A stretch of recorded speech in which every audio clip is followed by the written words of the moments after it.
In this mini lecture, I'm going to focus on flexible and inflexible stereotypes, and these are found in chapter 8. Stereotypes, as we've found out already, have a kernel of truth to them. But how do we let these stereotypes affect us?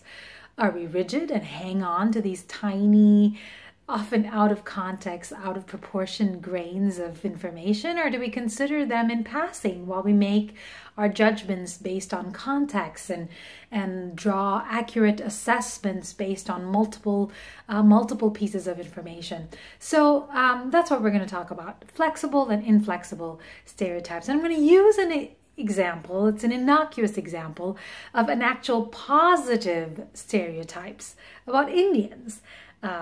Indians from India, that is. And people have often assumed that I'm a doctor or engineer or software tech consultant, and I'm not, as you already know. People have also said funny things like, hey, does your uncle own a 7-Eleven? And, you know, I've often, when I first came to the United States, I have no idea, right, what that means. But it is kind of funny.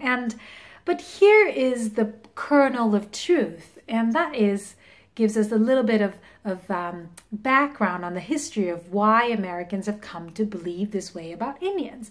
And that is that in the 60s and the 70s, immigration from India to the United States was pretty much open only to doctors and engineers. In fact, in India, there's a term for it, and the term is called brain drain. Basically, that means that the educated class in India immigrated to other parts of the world, mostly to the West and to America, in massive amounts, and it's called brain drain because it was a loss of so much brain power.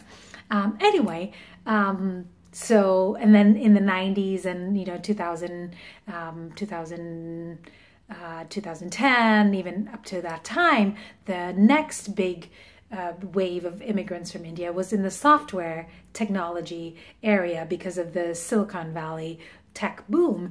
And you saw lots and lots of software engineers being brought over to the US. Anyway, in the 60s and 70s, the doctors and engineers ended up bringing their families over, and those family members started opening up stores and opening up businesses to support the Indian community. And then you had things like Indians owning 7-Elevens or Best Westerns or small motels and in out of the way places. But really, so that's a little bit of the history of it. And can you understand why then that the stereotype is that they're doctors and engineers, and Indians are really, really smart, and they're all doctors and all engineers, and so on and so forth. But even though that this is a positive stereotype, it's still far from accurate, and it's the same way